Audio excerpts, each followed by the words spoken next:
જય શ્રી કૃષ્ણ, જય Dwarkadhish. Hello everyone, કેમ છો? Welcome to my channel Vasara family ફ્લેટા. તો આજે આપણે આવ્યા છે મહેમાન આપણી ઘરે, ખાસ આઈસ્ક્રીમ ખાવાની, એ પણ જૂનાગઢથી.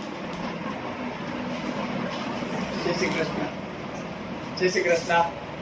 કેમ છે નિશી? બસ જો મજામાં. ઓ વાંધો નહીં, હું હાલે? મજા. અત્યારે તો જૂનાગઢની ગરમીમાંથી ત્રાસીને મામાને ઘેર આવ્યા. જૂનાગઢમાં વધારે ગરમી થાય કા? જૂનાગઢમાં મામાન ઘરની મોજ કા? નાના હતા ત્યારે બહુ મજા કરી. હવે ઈ બધી મજા આપણા છોકરાઓ કરે. તો ઘણા વિડીયો જોયા મેં, શ્રીખંડના, દહીંના, પેડાના. આજે હવે આઈસ્ક્રીમના વિડીયો જોયેલો તો આપણે એની એક હજારે લાભ લેવા આવ્યા છીએ. આઈસ્ક્રીમ ટેસ્ટ કરવા. હા, ટેસ્ટ કરવા આવ્યા છીએ. તો આપણે એને આઈસ્ક્રીમ હાલો ટેસ્ટ કરાવીએ. તો હાલો જો આપણે આઈસ્ક્રીમ આપણે આપીએ છીએ મહેમાનને, પછી મહેમાન ખાઈને કહેશે કે આઈસ્ક્રીમ કેવી થઈ છે. દેખાતા તો બહુ સરસ લાગે છે. ટેક્સચર અને કોમ્પોઝિશન સરસ છે. વાહ, બહુ સરસ છે. બજારમાં મળે એવી જ છે હો.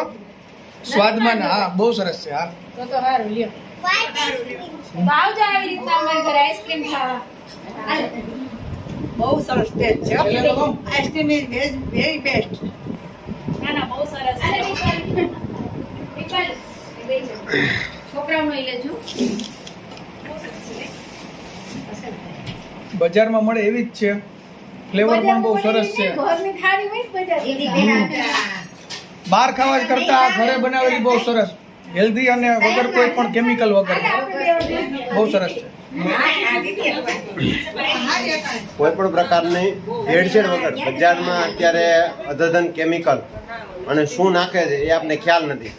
તો આપણે આઈસ્ક્રીમનો પૂરેપૂરો વિડીયો આપણી ચેનલ ઉપર તો મૂકેલો છે જ, કે કેવી રીતે બનાવવાની પ્રોસેસ. ને આ તમે તમારી ઘરે પણ બનાવી શકો. ઉનાળાની સિઝન છે, સરસ મજાની આઈસ્ક્રીમના શોખીન હો તો આપણે ઘરે તમે જઈ અને આઈસ્ક્રીમ બનાવી હોય તો કેવી રીતે બનાવી, બહુ સહેલી ને સરળ છે. કમ્પ્લીટ મસાલાનું પેકિંગ આવે છે અને અલગ અલગ આપણે જે નાખવાનું આવે એ પણ પેકિંગ આવે છે. બે રીતે બનાવવાની, બે રીતેની આપણે રેસીપીમાં મૂકેલી છે. તમે જોયું હશે કે ભાઈ આપણે નિશિતભાઈ આવ્યા છે ને, કેવું લાગ્યું તમને? આમ બહુ સરસ છે. અને ખાસ વસ્તુ એ કે કોઈ પણ જાતના કેમિકલ કે ડુપ્લિકેટ પ્રોડક્ટ વગરની જે કંઈ પણ ઘરાવ છે આઈસ્ક્રીમ, સ્વાદ પણ બહુ સરસ છે અને ટેસ્ટ પણ બહુ સારો છે. શુદ્ધ અને સ્વાસ્થિક અને હેલ્થ માટે સારામાં સારું. હેલ્થ માટે સારામાં સારું. ખાતા ન ધરાય, બરોબર ને ભાઈ? હા, હે, બહુ સરસ છે આઈસ્ક્રીમ. એમ ને? ખરેખર આમાં જે દેખાડતા હતા ટેસ્ટી છે. દેખાડતા હતા એવી જ છે. એનાથી પણ છે ને એવું? એટલે ખાસ વસ્તુ તો શું છે કે અત્યારે જે બધા હેલ્થ સાથે ચેડા થાય છે એના માટે થઈને જો તમારે સારું ખાવું હોય તો મહેનત ઘરે કરવી પડશે, નહીતર બજારમાં જે જડે એની સાથે કોમ્પ્રોમાઇઝ કરવું પડશે. તો આપણે આ બધા મહેમાનોને આઈસ્ક્રીમ ખવડાવી અને ખૂબ સરસ મજાના રિવ્યુ લીધા. તો ચાલો, જય શ્રી કૃષ્ણ. નવા વિડીયો સાથે મળશું.